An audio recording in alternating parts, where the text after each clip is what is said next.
8 and 9 are. But we're going to talk about auditing, revising, and repeating. Right, auditing, revising, and then reviewing. Yeah. Okay.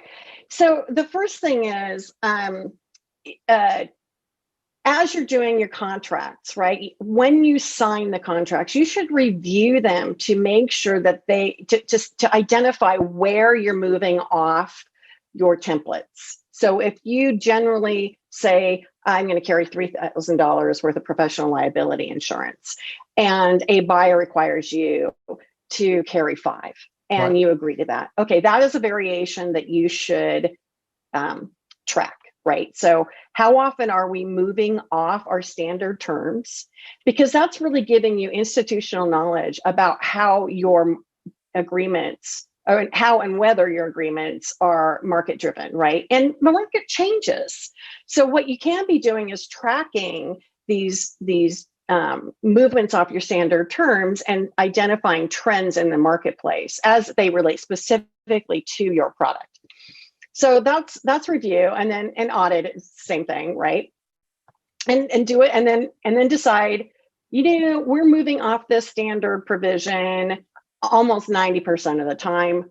Clearly, we need to change our standard provision to reflect what we are actually agreeing to. Because every time you have a provision, every time you present a provision to a seller and you change it, like that's friction, right? That's friction in the process. And so if you're measuring, where is this friction arising? That's really what the audit is about, right? Where is this friction arising? And how can I reduce that friction so that we close our deals faster and we can get closer to a one-turn redlining process? Because that's really the goal. Really, the goal is to reduce the redlining process, which adds somewhere between 9 and 21 weeks to the sales cycle. Right. And frankly, I think in very practical terms, the people who are going to care most about this are actually the legal professionals who are seeing the same variations every time. They're probably best placed to create a register of the variations. Would you agree? Because I just don't see sales organizations paying any attention to it, frankly. They're just, you know what I mean? It's someone else's problem. Whether they should or not. So I guess I would say this is an operational thing, and I'm not sure that this is necessarily the work of a lawyer, and I don't actually think it's an efficient use of legal resources. So I think you can track this kind of stuff, and you could track it with somebody who's a data entry person. You just have to be able to look at, where are the variations? Does it make sense that that's probably not a data entry analysis. That's analysis is probably done by a higher level. But certainly in big companies, deal desk, BizOps, that sign all contracts, that's probably an easy answer for larger organizations, right?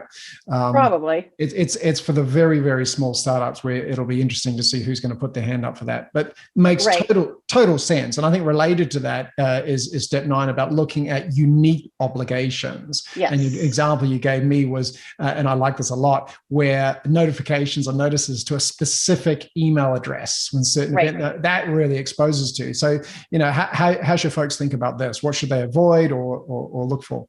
Right. Well, I think the example of an email address is a good one. I think you need to first off, before you agree to something like this, you need to check it with your ops team, right? Is this something that we can do? How hard would it be? How do we do it, right? And some of the stuff is easy. A different notification email might mean you have a different Zap set up, or you put a new email address in your CRM or whatever it might be.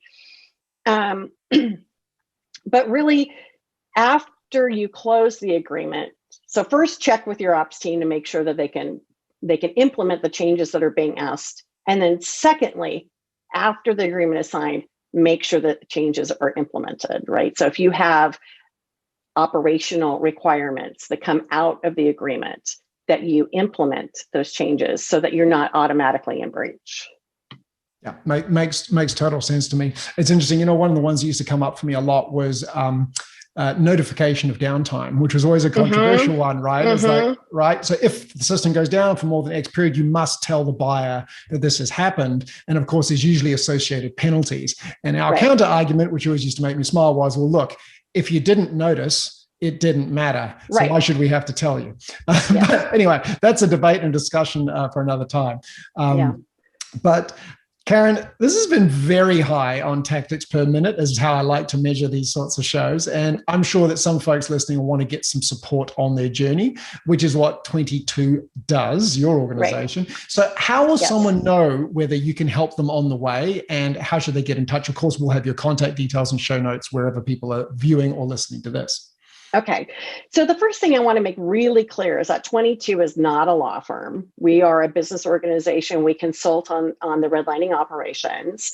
And we have an affiliate who is a law firm. So if you have legal issues that come up that can only be answered by a lawyer, we do have those resources. But our belief very strongly is that you don't need a lawyer, and that using a lawyer to do this kind of work, it's really operational work. It is an expensive way to spend your legal resources. So the first thing I would say is, anytime someone is coming up and having a challenge with an enterprise buyer and they need to kind of noodle through the challenge, I'd be more than happy to take a call and help somebody think through that challenge, and I do that off the clock. So that's just something I'm willing to help people with. But when it comes to using our services, I think our services and our products and services are triggered in like 3 different instances. One is like, if you're just starting to sell enterprise and you want to kick this off right, I would say you need a good portfolio of contracts. And that's the NDA, it's the summary of terms or the term sheet, it's the evaluation agreement, it's everything that's going to help you close a customer. And we can help you with those tools. We can help you with DIY tools, right? So if you're finding that you've been doing your enterprise agreements for a while and you're really kind of like,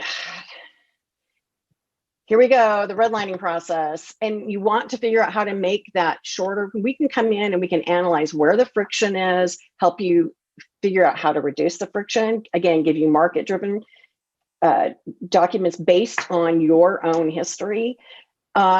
We give you a playbook by which you can do your own contract negotiation so you don't have to outsource it to an expensive lawyer. And then the third place I think where someone could really utilize our services is they're finding the DIY process is not an efficient use of their sales team's time. And we offer contract review services. So we typically do that on a flat fee, volume-based, almost subscription basis. And we assign a dedicated resource based on our customer's risk profile. So if they're more comfortable working with an attorney, we can assign them to an attorney through our affiliate company, or we get contract review specialists, we get paralegals who do it at a lesser cost, and then we follow your agreement, your playbook, your processes. It's really just outsourcing that legal-ish operations, which again, I say legal-ish because we believe they're business. Yeah, I really like that. And again, I'm going to come back to the language of deal desk. So a lot of you scaling organizations will have some form of deal desk, which is typically focused on discounting practices. And more often than not, you won't have that internal expertise around contract term review ahead of getting outside to external counsel. So I think folks should think about that. If you don't have the ability to do that right now, this is a perfect solution to bridge you through to the next phase where you might have access to more resources. Karin, this has been great, super valuable for everybody listening, I know. Thank you very much. Thanks, Matt. Really glad to be here. Thanks for having me. You got it.